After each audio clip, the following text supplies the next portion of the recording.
Well, this is a very patriotic way to start our journey, Jeff.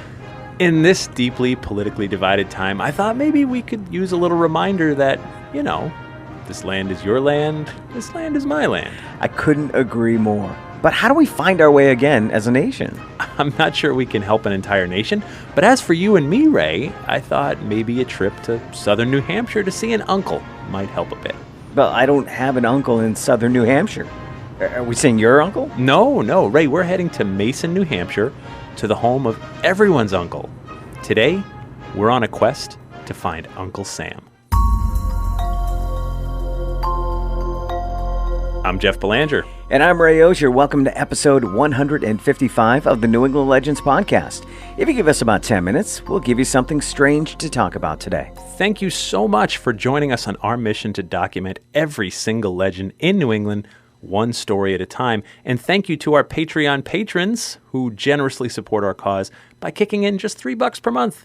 They help with our production costs, our promotion costs, and these folks get early access to new episodes, plus bonus episodes and content that no one else gets to hear. Head over to patreon.com/New England Legends to join our movement. Oh, also be sure to check out our website for access to all of our past episodes. Yep. There's pictures from most of the places we've covered, an interactive map of legends all over New England, Very cool map. dates for Jeff's ongoing and virtual story tour, and ways to contact us on social media. You'll also find a link to our super secret Facebook group.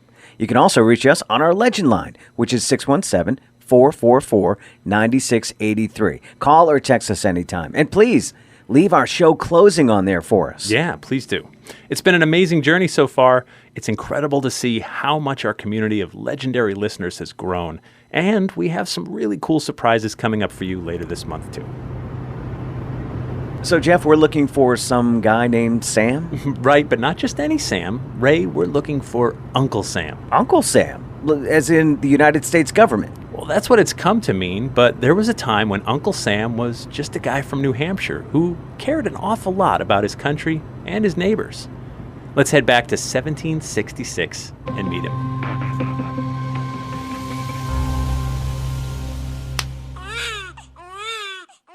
It's September 13th, 1766, here in Menotomy, Massachusetts, and Edward and Lucy Wilson have just welcomed a baby boy into the world. Oh, isn't that precious? Now, as a young boy, Samuel and his family moved north to the town of Mason, New Hampshire. It's in this quaint New Hampshire house that the Wilson family learns about the brewing war for American independence. Now, Samuel's father, Edward, is from Scotland. So it's likely he's no fan of the British already. Probably not. So in the Wilson house, the idea of independence from England sounds pretty good. Revolution is in the air. Samuel can feel it in his bones. And young Sam, he wants to fight. Samuel Wilson is only 14 years old when he enlists in the Continental Army in 1781. Being so young, he's assigned the duties of caring for the cattle, fixing up farm fences, and slaughtering and packing meat to supply the troops. Now, this may sound like some throwaway task for a kid too young to fight on the front lines, but it's really not. The food supply for the troops is critical. Plus, the livestock must be guarded, because this would be considered a high-priority target for the British. Take an army's food supply, and you've pretty much wiped them out without firing a shot. 2 years later, the war ends, and America is on its own. Samuel Wilson did his part, and now the 16-year-old boy returns home to Mason to regale his parents with everything he's seen and done. It's an exciting time. It is. America is independent, and a nation needs to be built from the ground up. Seeking his fortune, Samuel and his brother Ebenezer head west to the town of Troy, New York, where they set up their own companies. Eventually, they create the E&S Wilson Company, and that's when Samuel finds himself back in familiar territory, the meat business. They build a dock and build an enterprise. Folks around Troy, New York know Sam. He's already considered one of the town's early pioneers and a good neighbor. He looks out for others. Life is good. Life is good. Sam returns home to Mason, New Hampshire, where he marries Betsy Mann. The couple will go on to have 4 children together.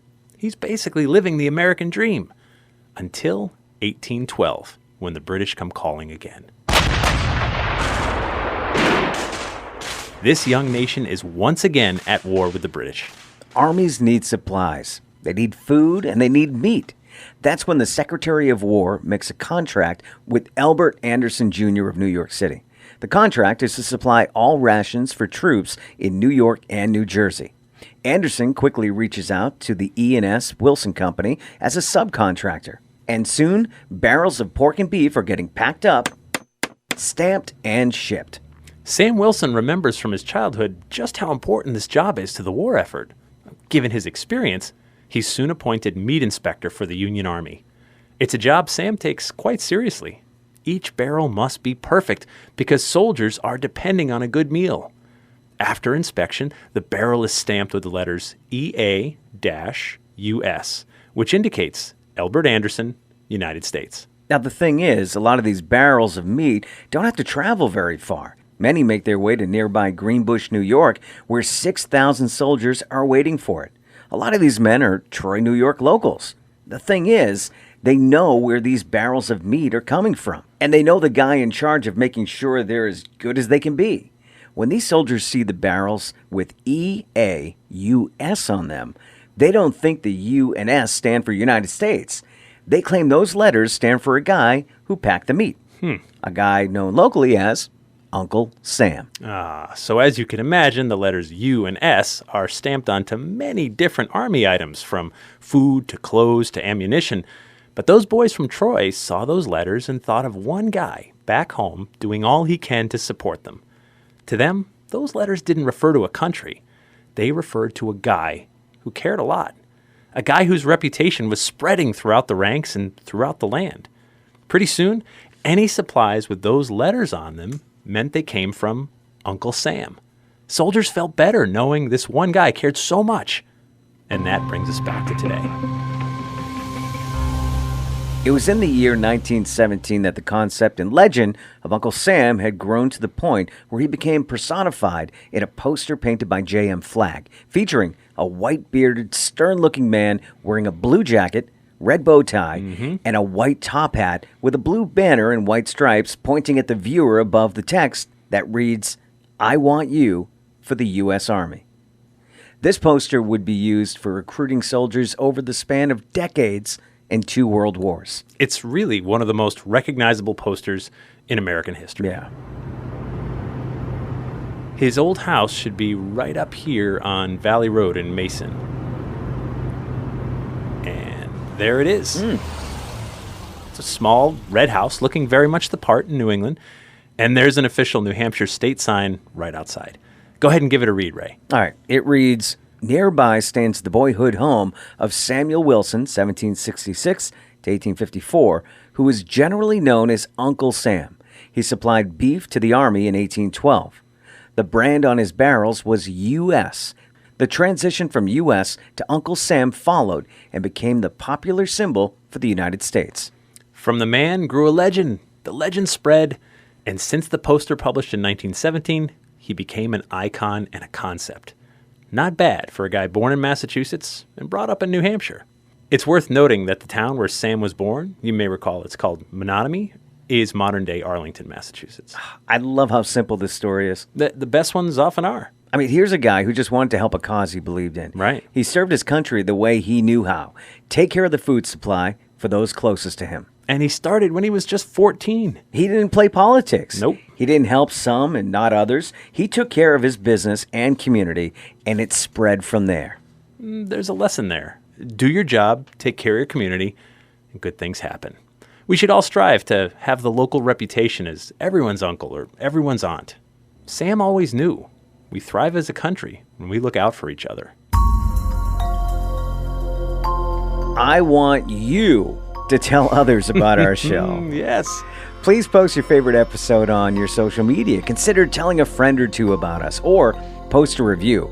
It goes a long way in helping our cause. If you want to see a picture of that famous poster and the actual man behind it, head to our website and click on episode 155. On our website, you can also find links to watch the New England Legends television series on Amazon Prime right now. And of course, our theme music is by John Judd. Hey guys, this is Zach from Phoenix, Arizona. Until next time, remember, the bazaar, closer than you think.